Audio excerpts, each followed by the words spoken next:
Aleluia, Pai. Louvado seja Deus. Saúdo a todos na paz do Senhor Jesus. Irmãos, vamos dar continuidade na nossa meditação na Santa Palavra de Deus. E nós estamos meditando no livro de 1 Coríntios, no capítulo de número 13. Só mais uma vez avisando os irmãos, né? Os amigos, ouvintes, telespectadores do meu canal, por que eu estou usando esta máscara, né?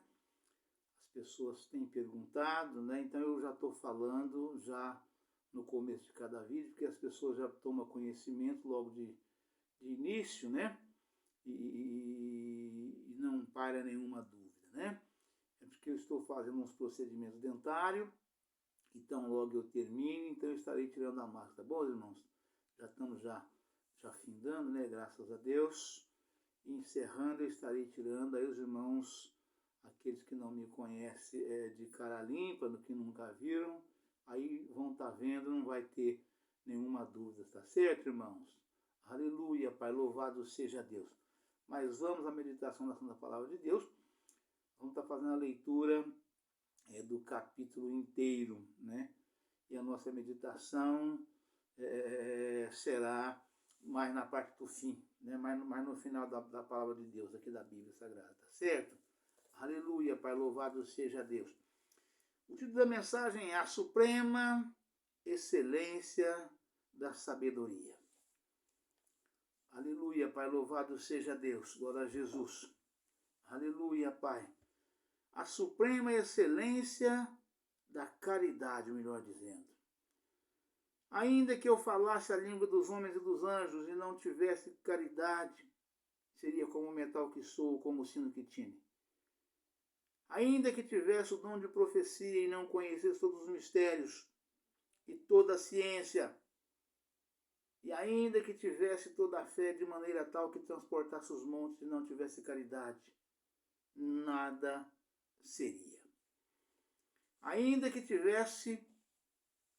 distribuísse toda a minha fortuna para o sustento dos pobres, e ainda que entregasse o meu corpo para ser queimado, e não tivesse caridade, nada disso me aproveitaria. A caridade é sofredora, é benigna. A caridade não é invejosa. A caridade não trata com leviandade. Não se ensoberbece. Não se porta com indecência. Não busca os seus interesses. Não se irrita. Não suspeita mal. Não folga com a injustiça, mas folga com a verdade. Tudo sofre, tudo crê, tudo espera, tudo suporta.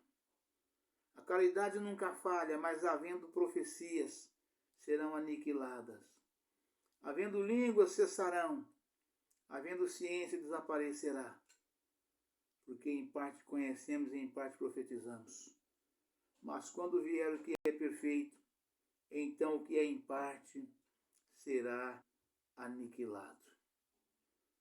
Quando eu era menino, falava como menino, sentia como menino, discorria como menino, mas logo que cheguei a ser homem, acabei com as coisas de menino. Porque agora vemos em espelho, em enigma, mas então veremos face a face. Agora conheço em parte, mas então conhecerei como também sou conhecido. Agora, pois, permanece a fé, a esperança e a caridade. Estas três. Mas a maior destas é a caridade. Amém, irmãos? Aleluia, Pai, louvado seja Deus. Aleluia, Pai, santo é o teu nome, Senhor. E nós vamos, a nossa meditação de hoje será a partir do versículo de número 8. Né? A caridade nunca falha, mas havendo profecias serão aniquiladas. Havendo línguas cessarão, havendo ciência desaparecerá. Porque em parte conhecemos e em parte profetizamos. A palavra de Deus afirma nesse dom excelentíssimo, né? que é o dom de profecia, né? Mas a caridade, que é o amor fraternal, né? É o verdadeiro amor, é o amor dedicado, amor demonstrado, né? Aquele amor que acolhe, que afaga, que abraça, que cura, que sara, né? É desse amor que a palavra está falando. Então, não há dom que possa superar o dom da caridade, que é o dom do amor, né? E a palavra afirma isso de forma que nós precisamos desse perfeito entendimento, né? Que onde existe um verdadeiro amor, um amor puro, né? Ali nenhum dom excelentíssimo que as pessoas têm de um modo geral vem a superar, né? Essa pureza, né? Este amor sincero, este amor puro, né? Então, esse é a caridade, né? A caridade é o verdadeiro dom do amor, tá certo, irmãos, tá? Porque em parte conhecemos, né? Havendo ciência desaparecerá, porque em parte conhecemos e em parte profetizamos, né? Quer dizer, a ciência é o dom do conhecimento, né? E tudo que se vai fazer na vida, né? Quando se tem conhecimento, nós estamos capacitados para desempenhar, né? A função da qual nos é atribuída, né? Porque nós temos conhecimento, estamos capacitados, né? Mas o dom da caridade é superior, né? Não tem nada que se iguala ao dom da caridade, né? Porque em parte conhecemos e em parte profetizamos, né? E temos até um louvor, né? Um louvor que fala, que chama, né, o rosto de Cristo, né? E nesse louvor o autor colocou bem ali as palavras, dizendo sobre as imagens, as figuras que nós vemos hoje, né? Sendo relatado como sendo o rosto de Cristo, né? E a palavra foi tirada evidentemente dessa palavra, que é falsa a impressão do pintor. O rosto de Cristo que os pintores pintam e falam que é Cristo, né? Essa informação ela não é verídica, ela é falsa, né? Ela não é fiel e verdadeira, né? E nós vemos hoje, através do dom de profecia, né, que o Senhor ele nos concede o dom de maneira que nós possamos trabalhar na obra de Deus, levando as verdades do Senhor para todos os irmãos de um modo geral, né? E o conhecimento em relação ao rosto de Cristo, a palavra ela inclusive fecha dizendo, né, que nós naquele dia, né, nós imaginamos, né, hoje nós imaginamos, né, como será, como é Jesus, como é que ele é, né? E nós em parte conhecemos, em parte nós imaginamos, porque nós vemos de alguma forma, nos é mostrado, né, através das divinas revelações, né, mais ou menos como é que é, mas não temos a plena convicção. Nós nos deparamos, né, com esse tipo de figura em revelações, mas não temos certeza absoluta se é o rosto de Cristo, né? Então, somente naquele dia nós veremos como ele é e nós também seremos conhecidos da forma como sou. Hoje, da forma que nós somos. Hoje nós nos vemos em enigmas, né? Como no espelho. Nós olhamos e contemplamos nosso próprio rosto, né? Mas nós saberemos exatamente como ele é naquele dia, né? Agora é por enigmas, é como por espelho, né? Porque em parte conhecemos, em parte profetizamos. Mas quando vier o que é perfeito, então o que é em parte será aniquilado, né? Porque nós o veremos face a face e sabemos como ele é. Então toda essa revelação nos será aberta de forma clara e transparente, porque somente naquele dia, né? Ninguém jamais viu o rosto de Cristo, né? O Cristo ressuscitado após a ascensão dele, né? Ninguém jamais o contemplou e viu, né? Porque o ser humano não pode contemplar, ver e ficar vivo. Então, é tudo imaginação. Então, é falsa a impressão do pintor. Não tem nenhum retrato, nada que fala que aquele rosto que os pintores pintam falando que é Jesus, que é verdadeiramente o Cristo, o Filho de Deus, né? Então, de modo que, inclusive, tem uma afirmação séria aqui que o apóstolo Paulo faz, né? Quer dizer, Cristo não tinha cabelos crescidos. Cristo tinha cabelos curtos, né? Não é da forma que os pintores colocam ali, da forma que eles mostram, né? Então, de modo que, inclusive, a palavra fala que se Cristo tivesse cabelos crescidos, cabelos compridos, cabelos longos, como mulher, né? Paulo não afirmaria que nós somos a imagem e semelhança de Cristo. O homem não deve ter cabelos crescidos, porque nós somos a imagem e semelhança de Cristo, né? E a mulher, sim, não deve ter cabeça raspada, por causa do poderio, né? Por causa dos anjos que assistem a Deus o tempo todo no céu, indo e voltando, né?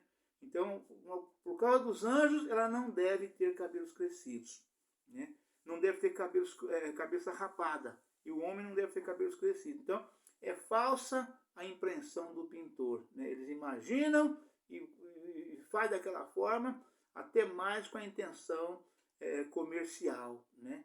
Mas não é real e verdadeira, né? Você pode ver que a fisionomia, a feição, né, é sempre parecida, mas nunca é a mesma. Então não é uma fotografia que tem, que se viu, que existe, né? Não é dessa forma, né? A profecia, a caridade nunca falha, mas havendo profecias serão aniquiladas. Havendo línguas cessarão, havendo ciência desaparecerá, né? Porque em parte conhecemos e em parte profetizamos, né? Mas quando vier o que é perfeito, então o que é em parte será aniquilado, né? Então, de modo que somente naquele dia saberemos como é o rosto de Cristo, que aí o veremos face a face, né? Quando eu era menino, falava como menino, sentia como menino, discorria como menino, né? Mas logo que cheguei a ser homem, deixei as coisas de menino, né? Ou seja, Paulo afirma aqui em relação à mudança de comportamento que o homem precisa ter, o ser humano, né? Deixar de meninice, né? Deixar de ser criança, né? O homem, uma vez adulto, ele precisa ser homem, tem que ser pessoa séria, pessoa sincera, honesta, honrada, temente a Deus, né? Eu falo muito sobre essa situação de vida conjugal, né? Em relação a marido e mulher, né? As moças na igreja, né? O lugar das moças arrumar casamento é na igreja, porque na igreja elas conhecem os jovens, além do conhecimento que elas, o período de namoro proporciona a condição de namorar, noivar, conhecer, para depois casar, né?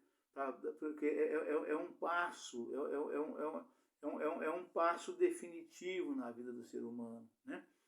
E aí, quando a gente é criança, nós agimos 100% como criança. Nós não temos que exigir das crianças para que elas venham a agir, né? Praticar as obras de adulto. Criança tem que ser criança precisa brincar, né? Para crescer, né? Ali coletivamente, né? Juntos, como meninos na praça, como Jesus disse, né? Ali eles tocam, pula, brinca, faz tudo coisa de criança, mas quando chega a ser homem, é preciso mudar o comportamento. É preciso amadurecer, né?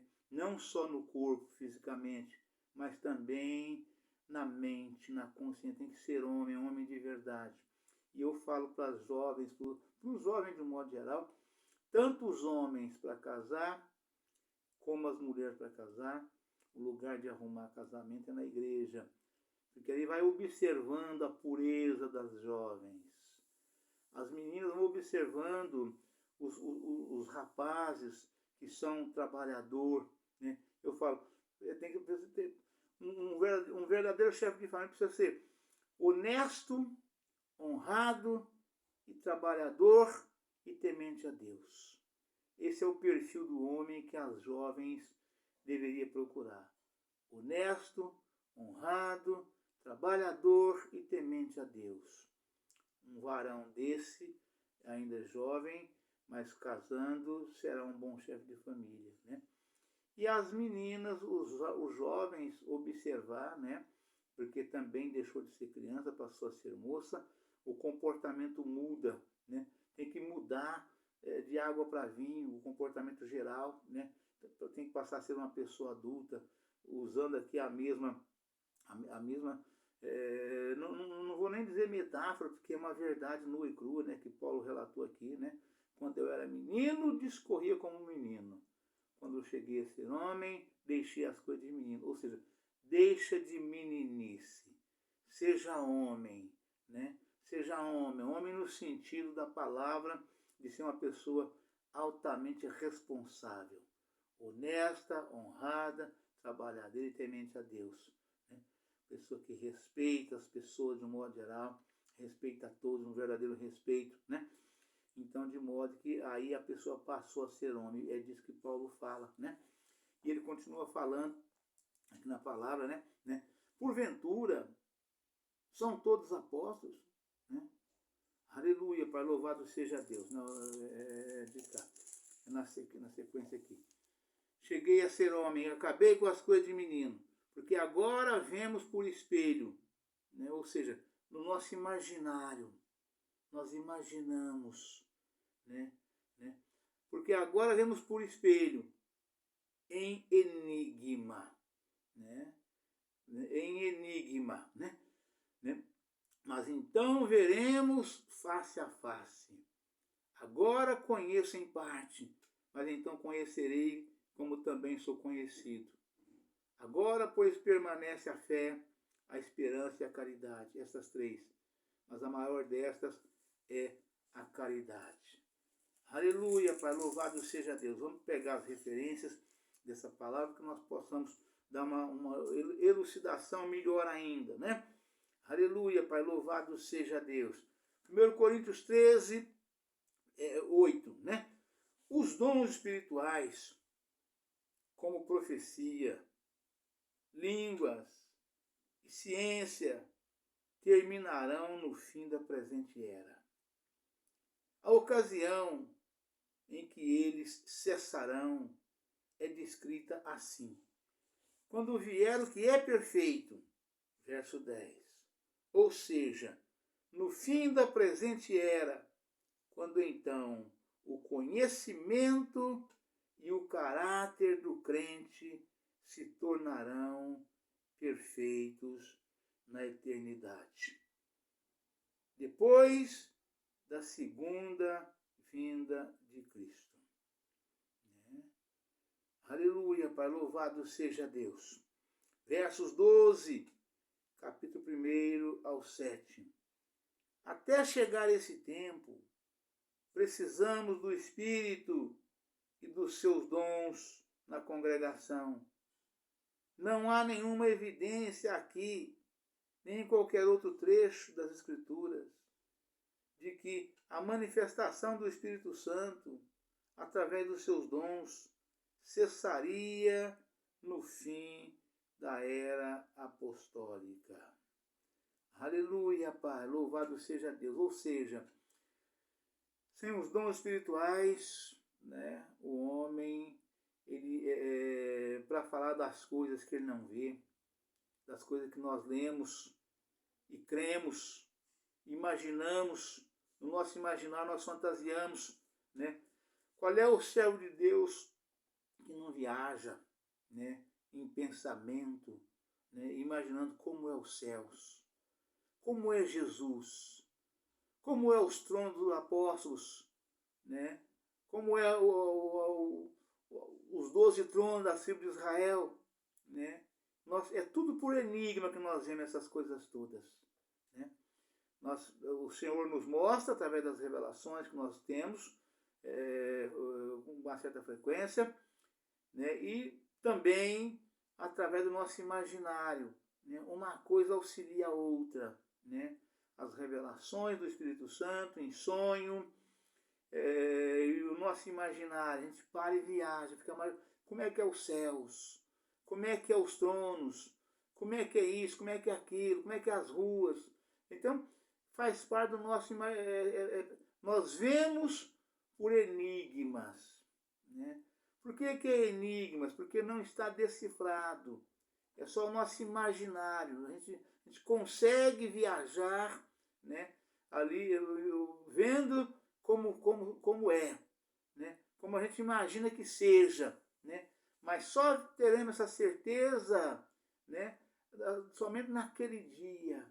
Né? Por isso que fecha falando exatamente dessa forma. Né?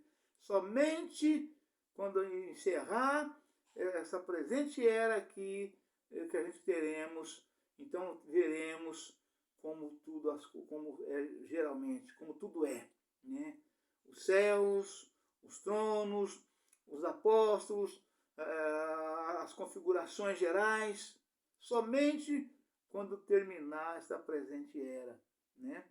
Por isso que a palavra fala dessa forma, né? Aleluia. Os dons espirituais, como profecia, línguas e ciência, terminarão no fim da presente era. A ocasião em que eles cessarão é descrita assim, quando vier o que é perfeito, né? E quando é que virá o que é perfeito? Né? É na vinda do Senhor Jesus para levar a sua igreja. Né? Aí ele é perfeito e dará a cada um de nós também a condição de ver tudo com perfeição. Né? Como as coisas são, como é verdadeiramente os céus. Né? E tudo que existe no nosso imaginário, né? E que nós vemos em enigma. Nós olhamos, contemplamos, vemos, mas não deciframos, imaginamos, vemos como por espelho, em enigmas. Né? Aleluia, Pai, louvado seja Deus. Aleluia, Pai. A ocasião em que eles cessarão é descrita assim, quando vier o que é perfeito, verso 10. Ou seja, no fim da presente era, quando então o conhecimento do caráter do crente se tornarão perfeitos na eternidade. Né? Depois da segunda vinda de Cristo, verso 12, verso 12, capítulo 1, versículo 7, até chegar esse tempo, precisamos do Espírito e dos seus dons na congregação. Não há nenhuma evidência aqui, nem em qualquer outro trecho das Escrituras, de que a manifestação do Espírito Santo, através dos seus dons, cessaria no fim da era apostólica. Aleluia, Pai, louvado seja Deus, glória a Jesus.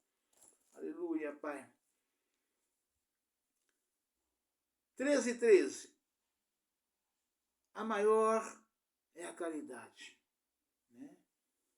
Aleluia, Pai, louvado seja Deus. Quando eu era menino, falava como um menino, sentia como um menino, discorria como um menino, mas logo que cheguei a ser homem,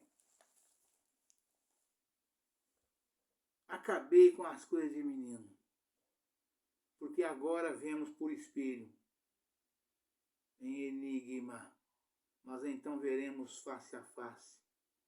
Agora conheço em parte, mas então conhecerei como também sou conhecido.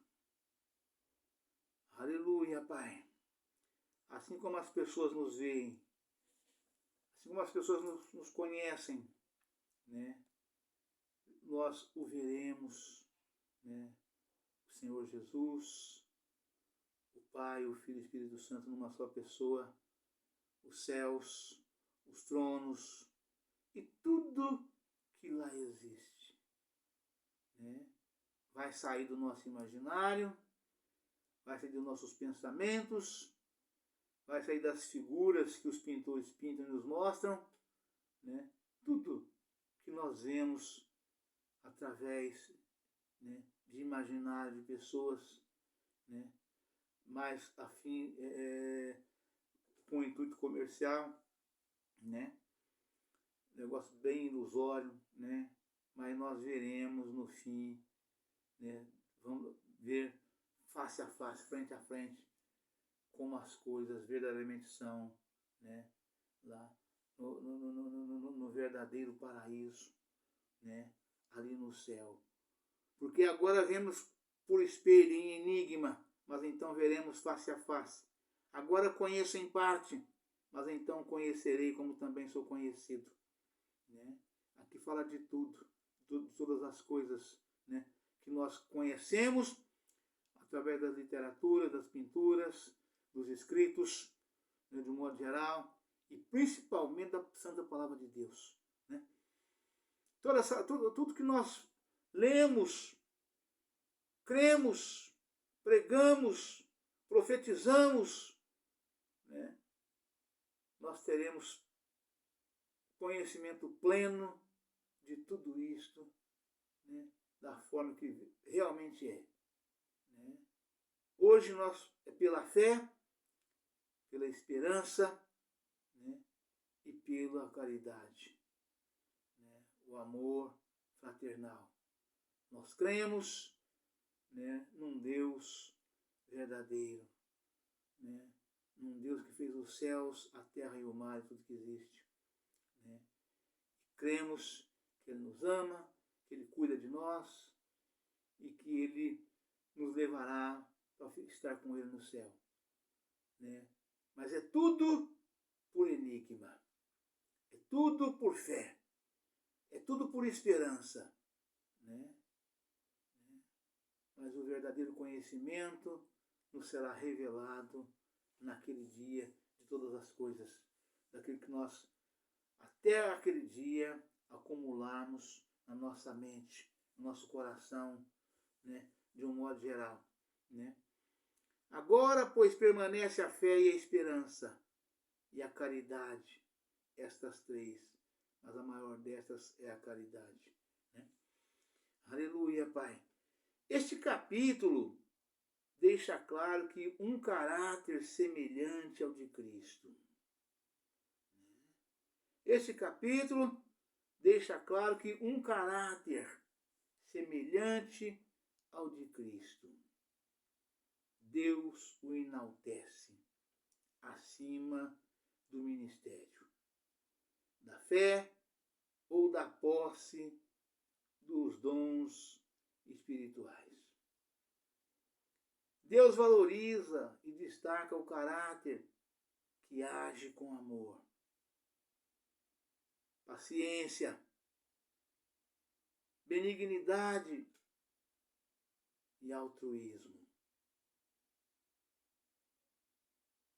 Aversão ao mal e amor à verdade. Honestidade, perseverança na retidão. Muito mais do que a fé que move montanhas ou realiza grandes feitos na igreja. Os maiores no reino de Deus serão aqueles que aqui se distinguem em piedade interior e no amor de Deus. E não aqueles que se notabilizam pelas realizações exteriores. Ver em Lucas, capítulo 22, versículo 24, nota. 24 ao 30, nota. O amor de Deus derramado dentro do coração do crente pelo Espírito Santo é sempre maior do que a fé, a esperança ou qualquer outra coisa. Romanos, capítulo 5, versículo 5. Amém, irmãos? Deus abençoe a todos. Um forte abraço. Fica todos na paz do Senhor Jesus. Amanhã estaremos de volta com um novo vídeo, uma nova mensagem. em nome do Senhor Jesus. Amém. Aleluia, Pai. Louvado seja Deus. Glória a Jesus. Aleluia, Pai.